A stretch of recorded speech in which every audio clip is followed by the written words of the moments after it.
Hello বন্ধুরা, welcome to আমাদের channel টিকুস world. তো আজকে আমরা এসেছি আরো একটা ভিডিও নিয়ে। তো আজকে আমরা দেখবো যে কেন ডক্টর ইউনূস হচ্ছে যোগ্য, ঠিক আছে, এবং কেন ইনি যোগ্য হওয়া উচিত, সেই বিষয়ে এই প্রতিবেদনটা এমটিভি নিউজের একটা প্রতিবেদন। তো চলো ভিডিওটা দেখি, and তারপর আমরা ভিউজ যেটা সেটা আমরা জানাবো।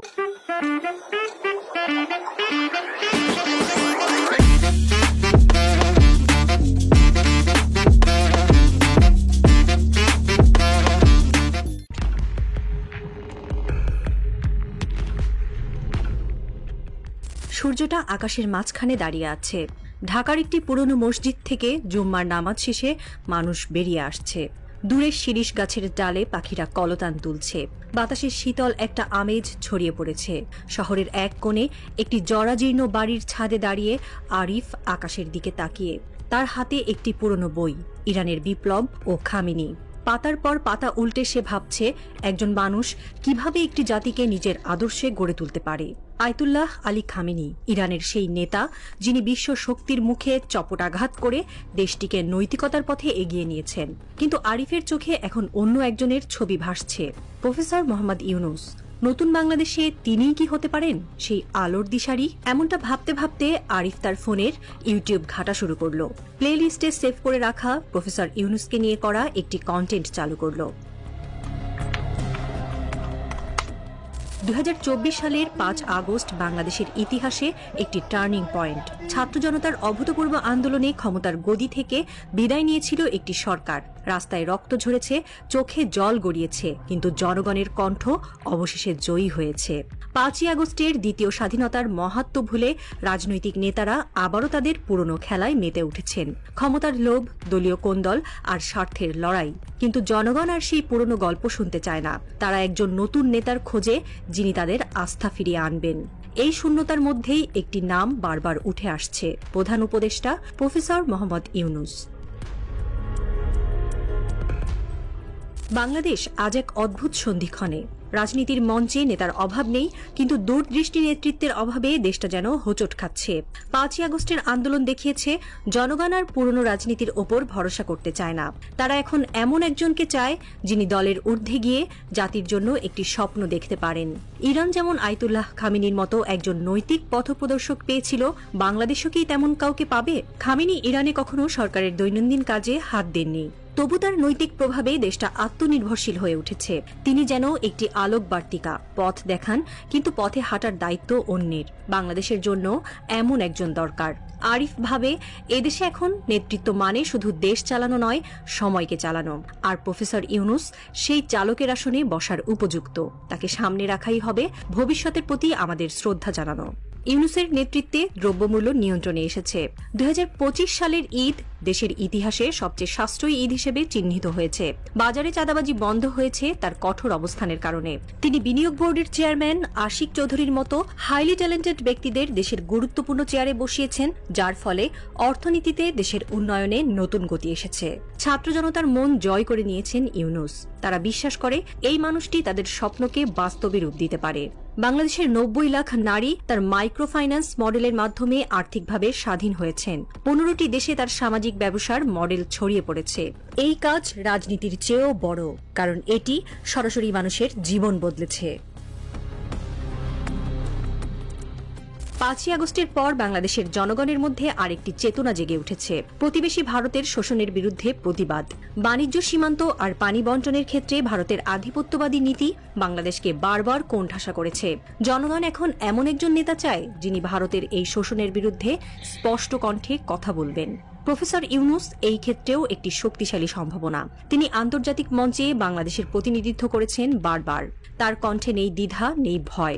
তিনি যখন বিশ্ব নেতাদের সঙ্গে কথা বলেন, তখন বাংলাদেশের স্বার্থকে সামনে রাখেন। ভারতের বিরুদ্ধে তার স্পষ্ট অবস্থান জনগণের মনে আস্থা জাগায়। আরিফ ভাবে ইউনূস যদি নেতৃত্বে আসেন, তবে তিনিই পারবেন ভারতের শোষণের বিরুদ্ধে বাংলাদেশের পক্ষে দাঁড়াতে। বিশ্ব রাজনীতির মঞ্চে বাংলাদেশের প্রতিনিধিত্ব করার মতো ব্যক্তি খুব কমই আছেন। প্রফেসর ইউনূস সেই বিরল ব্যক্তিত্ব। নোবেল শান্তি পুরস্কার বিজয়ী এই মানুষটি বিশ্ব নেতাদের সঙ্গে সমানে সমানে কথা বলেন। তার কণ্ঠে বাংলাদেশের গর্ব ধ্বনিত হয়। যখন তিনি জাতিসংঘের মঞ্চে বা বিশ্ব অর্থনীতি ফোরামে কথা বলেন, তখন বাংলাদেশের কথা বিশ্ব শোনে। অন্য রাজনীতিকরা হয়তো দলীয় স্বার্থ বা ব্যক্তিগত লাভের জন্য বিশ্বমঞ্চে যান, কিন্তু ইউনূসের লক্ষ্য সব সময়ই জনগণ। তিনি বাংলাদেশকে একটি আত্মনির্ভরশীল গর্বিত জাতি হিসেবে দেখতে চান। বিশ্ব রাজনীতিতে তিনি একমাত্র ব্যক্তি যিনি সত্যিকার অর্থে বাংলাদেশকে প্রতিনিধিত্ব করতে পারবেন। কল্পনা করা যাক, আগামীর বাংলাদেশে একটি নতুন কাঠামো গড়ে উঠেছে। সংসদ থাকবে, সরকার থাকবে, রাজনীতির খেলা চলবে, কিন্তু এর ঊর্ধ্বে থাকবেন একজন নৈতিক অভিভাবক। তিনি ক্ষমতার লোভে নয়, ন্যায় আর সত্যের পথে দাঁড়িয়ে জাতিকে পথ দেখাবেন। ইরানে আয়াতুল্লাহ খামেনি এই ভূমিকা পালন করেছেন। তিনি সরকারের ওপরে, তবু সরকারের বাইরে। তার কণ্ঠই জাতির বিবেক। ইউনূস যদি এই ভূমিকায় আসেন, তবে তিনি হবেন বাংলাদেশের কম্পাস। রাজনীতির বাইরে থেকেও তিনি দেশের ভারসাম্য রক্ষা করতে পারেন। তার অভিজ্ঞতা, তার দৃষ্টিভঙ্গি আর তার আদর্শ, এগুলোই বাংলাদেশকে একটি নতুন দিকে নিয়ে যাবে। 2024 সালের একটি জরিপে দেখা গেছে 68% তরুণ কোনো রাজনৈতিক দলের উপর ভরসা করতে পারছে না। 5ই আগস্টের আন্দোলনের পর তাদের মনে একটি নতুন স্বপ্ন জেগেছে। তারা এমন একজন নেতা চায় যিনি তাদের স্বপ্নকে বাস্তবে রূপ দেবেন। ইউনূস সেই পার্থক্য গড়তে পারেন। তিনি বিশ্বের সম্মানিত, দেশে গ্রহণযোগ্য আর তরুণদের কাছে আদর্শ। ইউনূসকে নিয়ে করা মন্ত্রমুগ্ধ ভিডিওটা শেষ হলো। আমের মুকুলের গন্ধ বাতাসে মৌ মৌ করছে, যেন প্রকৃতি আজ একটু বেশি নরম হয়ে আছে। জুমার নামাজের শেষে আসরের আগের সেই নিঝুম সময়ে ছাদের কিনারায় দাঁড়িয়ে আরিফ ফিসফিস করে বলল, আমাদের একজন দরকার যিনি ভারতের শোষণের বিরুদ্ধে দাঁড়াবেন, বিশ্বে বাংলাদেশের কথা বলবেন। তার চোখের সামনে ইউনূস হাঁটছেন, হাতে ব্যালট নেই, তবু কণ্ঠে জাতির ভবিষ্যৎ, মনে এক অদম্য আলো। দুপুরের হালকা রোদে ছাদের মেঝে উষ্ণ। আরিফের বুকের ভেতরটা কেমন যেন উথলে উঠল। সে জানে এ শুধু কল্পনা নয়, এ একটা নতুন আশার ইশারা।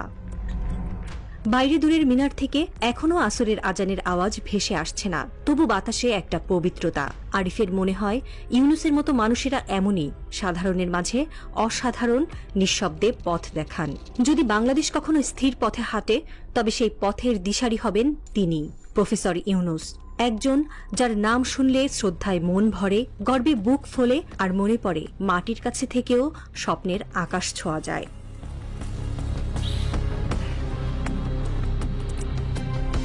তো এর আগে আমি দুটো ভিডিও অলরেডি দেখেছি মোহাম্মদ ইউনূস সম্পর্কে, যেখানে একটা ভিডিওতে আমি দেখেছিলাম যে ওনার একটা ইন্টারভিউ, সেটা আমি লিঙ্ক দিয়ে দেবো, বা আমাদের আমার চ্যানেলে গিয়ে আপনি দেখতে পারেন। সেখানে আমি দেখেছি যে উনি কিরকম করে কথা বলেন, কিরকম করে তিনি স্মার্টলি হ্যান্ডেল করছেন বিভিন্ন সিচুয়েশন গুলো। জাস্ট দেখে বোঝা যায় যে তিনি কত একজন বিচক্ষণ ভাবে তিনি কথা বলেন জিনিসটা। অ্যান্ড আরো একটা জিনিস সেটা হচ্ছে, যিনি যেটা বললো যে সব পলিটিশিয়ান, রাইট, যেটা হয়নি, একজন পলিটিশিয়ানের বাইরের মানুষ। সব পলিটিশিয়ানের কোনো কোনো জায়গা থেকে যেন নিজের স্বার্থের জন্য পার্টি দিচ্ছে। নেতা তো অনেক আছে, কিন্তু দেশের ভালো চাওয়ার মানুষ খুব কম আছে। এমনকি এটা সব দেশের ক্ষেত্রেই প্রযোজ্য ভাই। নেতা তো সবাই হতে চায়, ঠিক আছে, নেতা সবাই হতে চায়, কিন্তু দেশের ভালোর জন্য কাজ করতে চায় এরকম মানুষ কিন্তু খুব অনেক কম আছে।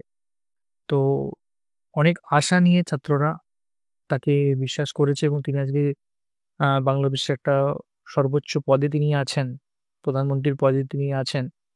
তো আশা করা যায় বাংলাদেশের ভবিষ্যৎ অনেক উজ্জ্বল হবে, এবং ভারতের সাথে বাংলাদেশের সম্পর্ক যদি ভালো থাকে, সেটা দুই দেশের জন্যই ভালো হবে। এটা আমি আগেও বলেছি, এখনো বলছি। এবং আমার অনেক বন্ধু আছে যারা বাংলাদেশে থাকে, যারা রীতিমতো আসে, অনেক সময় চিকিৎসার জন্য আসে, অনেক সময় কাজের জন্য অনেক সূত্রে আসে, যাতায়াত থাকে। তো অনেক সুযোগ সুবিধা থাকে সেই জিনিসটা, তাই নয় কি? অ্যান্ড আমরা বাঙালিরা তো আজকে ধরুন যে কোনো একটা গান বেরোলো, কোনো মিউজিক বেরোলো, কোনো সিনেমা বেরোলো, আজকে সব জিনিস আমরা একসাথে এনজয় করছি, একসাথে জানছি, একসাথে বিষয়টা নিয়ে গর্ব করছি, তাই না? দুই দেশের একসাথে সিনেমা হচ্ছে। আজকে সাকিব খান যে সিনেমা শুটিং গুলো করছে, সেগুলো মুম্বাই করছে, কলকাতাতেও করছে। অনেক পোস্ট প্রোডাকশনের কাজ দুই দেশেই হচ্ছে। তো তার কারণটা হচ্ছে এটাই যে সম্পর্ক দুই দেশের ভালো থেকেছে, তাই না? অ্যান্ড সম্পর্ক ভালো থাকলেই এগোবে। একটা মোহাম্মদ ইউনূসেরই একটা কোনো একটা জায়গায় ইন্টারভিউ শুনছিলাম, আপনি কারেক্ট করবেন যদি আমার কোনো ভুল হয়ে থাকে। যে সেটা হচ্ছে তিনি বলছেন যে আ ভারতবর্ষ এবং চীন হচ্ছে দুটো এখন পাওয়ার হাউস। তার মাঝে আমরা আছি। আমরাও এদের হাওয়ায় আমরা উড়ে অনেক দূর এগিয়ে যাবো। তো যিনি এরকম টাইপের কথা বলছেন তিনি অনেক বিচক্ষণ একজন মানুষ। তিনি আ ভেবেই নিয়েছেন যে যিনি দেশটাকে এগিয়ে নিয়ে চলবেন এবং দেশটাকে অনেক রকমভাবে উন্নতি করবেন। তো খুব ভালো একটা জিনিস। আর ২ নম্বর কথা হচ্ছে তিনি একজন শিক্ষিত মানুষ। তো শিক্ষিত মানুষের এটা উচিত যে শিক্ষাকে অনেক প্রায়োরিটি দেয়া। কারণ শিক্ষার আলো এমন একটা জিনিস যে যেকোনো মানুষ জায়গাকে অনেক আলোকিত করতে পারে। শিক্ষা এবং বিজ্ঞান এই দুটো জায়গাতে সব দেশেরই হওয়া হওয়া উচিত যে উন্নতি করা, তাই না? কারণ শিক্ষা আমাদেরকে অনেক কিছু শেখায়। শুধুমাত্র উম কিছু ইংলিশে কথাবার্তা না, অনেক কিছু। যেমন ধরুন এই কেমন ভাবে মানুষের সাথে কথা বলবো, কিভাবে আমি সবার সাথে সম্পর্ক রাখবো, কিভাবে আমি দেশকে এগিয়ে নিয়ে চলবো, কিভাবে আমি আ স্মার্টলি কোনো জিনিস হ্যান্ডেল করবো। এভরিথিং অনেক কিছু ডিপেন্ড করে। তো ভালো লাগলো জিনিসটা দেখে।